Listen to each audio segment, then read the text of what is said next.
Hi, it's Charlie giving you Monday's market commentary. I'm actually recording this Sunday because obviously it's a bank holiday weekend.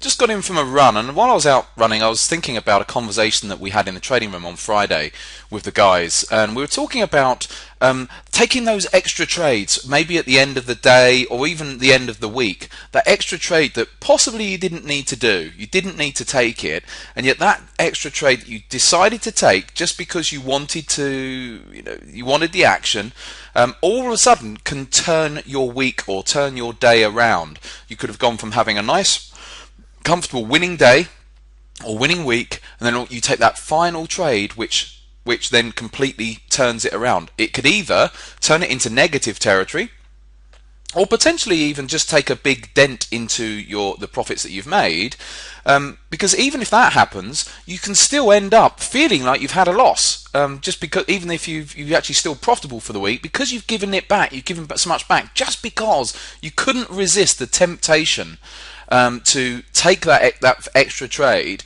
that you ended up giving back so many of your profits, or maybe even taking a losing week even to a greater losing week, and then you've got more work ahead of you to make that back. But the problem with that sort of mentality is that you go into the following day or into the following week with that frustration, and feeling the effects of that extra trade that you took. So it's not just the individual trade that you took, it's the compound effect that it might actually have on your trading over the coming days or weeks. So it's something you have to think about when you're trading. You can't just always think, I'm just going to take this trade, because sometimes it's getting later in the day and you have to ask yourself, do I want to put myself in a position where I'm potentially going to give back XYZ profits, or put myself into a larger losing day, or whatever it might be. Now, you have to ask yourself those questions in advance. If you're comfortable with it, that's fine, and especially if someone's following a mechanical strategy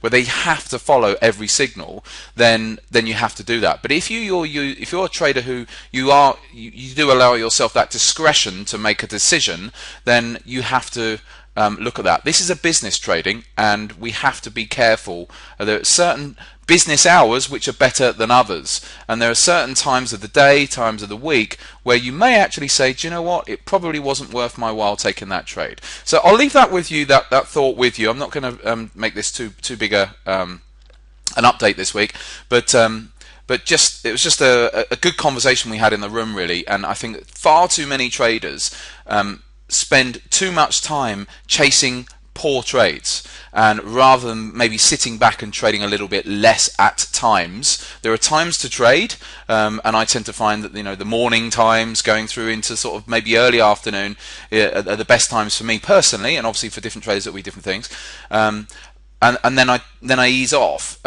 So it's a case of managing yourself, managing your trading, managing that trading business that you have, and ensuring that you don't follow this emotional wave when you're trading, because trading with emotions like that, or any kind of emotions, makes your trading harder, because you're fighting two battles. One is the market and one is yourself. Whereas if you can trade with as little emotion as possible, and we can do that by managing all these extra little things, then overall you become a better trader. I'll leave those thoughts with you. Back on Friday for live trading.